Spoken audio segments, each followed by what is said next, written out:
Salut Internet, c'est Alex, bienvenue dans ce nouveau débrief où on va revenir sur ce qui s'est passé dans mon activité, dans mes activités au cours du mois de juillet 2023. Alors, je vous préviens tout de suite, ça va être un petit peu bruyant, il y a les enfants à la maison, mais il faut bien que je tourne, sinon je vais la tourner en fin de mois et pour un débrief du mois, il faut mieux que ça arrive quand même un minimum avant la première quinzaine du mois. Première chose, le plan de la formation Elementor a été mis à jour, il faut faire les tournages pour prendre en compte les nouveautés des versions qui sont sorties depuis le tournage de la formation. On a aussi fait quelque chose de nouveau aussi sur WP Marmite, c'est qu'on a lancé un produit qui n'était pas de nous. Donc on a un formateur partenaire qui a rédigé un ebook. Au final, le formateur partenaire, c'est quelqu'un de notre équipe qui s'appelle Vincent, qui est développeur WordPress et qui a, à côté de son activité de développeur, a rédigé un ebook assez conséquent sur les bases de la programmation pour WordPress. On a décidé de le proposer en partenariat, donc il y a une commission sur chaque vente que nous on effectue. Ça permet de promouvoir plus de produits, de mieux servir notre audience et donc au final, voilà, tout le monde est content, tout le monde s'y retrouve. Lancement très intéressant donc du WP Cookbook que vous retrouverez sur la page des formations de WP Marmite. Donc voilà pour ça, j'ai enregistré un podcast. On a fait une promotion aussi sur un de nos ateliers qui n'a pas vraiment marché. Donc voilà, on continue d'ajuster, d'optimiser un petit peu nos offres spéciales. C'est des choses qu'on est en train d'explorer en ce moment. Comment on package nos produits, comment est-ce qu'on les présente, est-ce qu'on fait des réductions ou pas, à combien on met la réduction, etc. Donc là, voilà, on expérimente plein de choses, on apprend et on voit un petit peu ce qui marche et ce qui marche moins bien. Pour le coup là, ça pas un marché terrible, mais voilà. En tout cas, on a appris des choses. Et c'est ça le plus important. On a intégré aussi notre monteuse vidéo, donc qui a sorti 2 vidéos au moment où j'enregistre ce débrief. Donc le podcast de la marmite et aussi la présentation des nouveautés de WordPress 6.3. On va voir comment ça va se poursuivre. En tout cas, pour l'instant, c'est très très cool. Qu'est-ce que je peux vous dire d'autre? Il y a des choses que je vais pas encore dire tout de suite, donc c'est pour ça que je vais passer sur les projets un petit peu annexes à WP Marmite maintenant. Il y a notamment WP Turbo, le site qu'on a lancé pour aider les développeurs à coder plus vite avec WordPress. En juillet, on a sorti vraiment une grosse mise à jour pour faire en sorte de pouvoir coder tout un projet dans WP Turbo en mettant les différents fichiers, etc. Donc voilà, grosse mise à jour. Je vous encourage à aller jeter un œil. J'ai fait un article pour relater les différentes nouveautés. On n'est pas sorti de mise à jour depuis avril et là on va essayer d'être un petit peu plus régulier au niveau des mises à jour parce que voilà, ça s'est allongé avec le temps. Mais après, en même temps, il y avait des choses qui se chevauchaient un petit peu. On a ajouté un historique de chat comme dans ChatGPT. On a ajouté un explorateur de fichiers. Enfin voilà, il fallait faire plein de branchements communs, c'était un peu la galère, mais en tout cas voilà, c'est sorti, c'est propre, c'est tout beau. Et maintenant, gros focus sur la promotion de WP Turbo pour pouvoir générer des ventes, obtenir des retours, améliorer le produit, etc., etc. Donc voilà pour ça.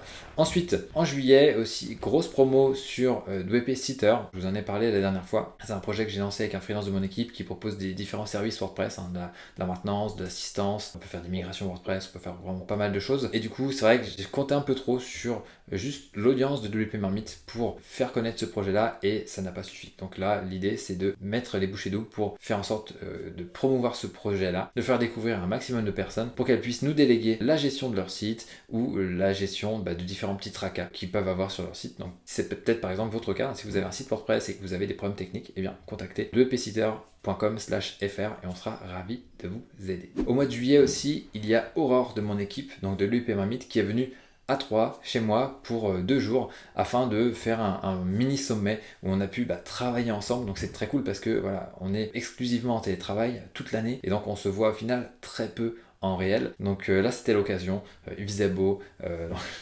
c'était début juillet je vous rappelle, c'était pas début août, il faisait beau et on a pu échanger, travailler, avancer, discuter, c'était vraiment très très sympa. Donc voilà, à refaire ce mini sommet. On a déjà aussi le sommet, donc là avec l'intégralité de l'équipe, des différents freelances qui travaillent avec nous, qui sont conviés pour pouvoir faire la même chose, échanger sur tout ça, passer du temps ensemble pour qu'on puisse resserrer les liens tout simplement et faire en sorte de développer la marmite davantage. Et ça aura lieu en septembre. En juillet, j'ai aussi essayé d'être plus actif sur LinkedIn. Ce fut le cas, donc très intéressant. Ça permet déjà de faire connaître mes différents projets. Quand il y a des choses qui se passent un petit peu en coulisses ou des choses qui sortent, eh bien je communique dessus, je donne le pourquoi, etc. Je donne ce qui a mené à cette réflexion-là ou à cette action en marketing par exemple, ou un choix qui a pu être fait par rapport aux différents projets. Et donc ça permet d'obtenir des retours, de partager et donc in fine de communiquer sur ces projets-là. Donc ça c'est top. Donc je vais continuer. Je ne m'astreins pas forcément à un nombre de publications par jour ou par semaine, mais voilà, dès que j'ai quelque chose à dire, en fait, je le publie comme si c'était un blog, en fait. Et voilà, ça marche plutôt bien. Dernière chose, il y a eu l'épilogue du contrôle fiscal, enfin plutôt le contrôle social, contrôle URSSAF, dont j'ai fait l'objet. J'ai fourni différents documents tout au long du mois de juin, juillet, je sais plus exactement. J'ai eu le verdict et au final, ils me doivent des sous. parce que j'avais trop déclaré, enfin j'avais trop cotisé, notamment sur des titres cadeaux que j'avais fournis à mes salariés. Donc voilà, ils me doivent des sous, donc voilà, bonne nouvelle. Le truc qui est un peu moins, on va dire, joyeux, c'est que j'ai dû payer les services d'une avocate pour pouvoir faire les choses au mieux, parce que j'avais jamais vécu ce process-là, donc c'est vrai que si j'avais à refaire, je serais plus serein et j'aurais peut-être pas forcément besoin de faire appel à une avocate, mais du coup ça a quand même coûté un bon billet. Donc voilà, si on fait la balance, je suis toujours perdant, mais ouais, j'ai appris des choses et voilà, ça fait partie des choses à mettre sur mon CV d'entrepreneur maintenant. Donc voilà un petit peu ce que je peux vous dire. Il y a pas mal de choses qui sont prévues pour le mois d'août, même si voilà, je tourne plus ou moins en ralenti parce que enfant à la maison, tout ça. Ça me force justement à mieux déléguer, peut-être à mieux m'entourer. Je suis en train de réfléchir à tout ça. Je pense que je pourrais plus vous en reparler dans le débrief du mois prochain. Donc on continue d'optimiser les différents projets, de tenter des trucs, d'expérimenter. Et puis voilà, je pense que j'ai fait le tour. Très très content d'avoir pu faire cette vidéo relativement dans le calme. Voilà, il faut le dire. Donc merci les enfants. Et je vous dis à très très bientôt pour une prochaine vidéo, un prochain débrief. Abonnez-vous à la chaîne pour les recevoir. Et une dernière chose, comme d'habitude, donnez tout et ne lâchez rien. Ciao.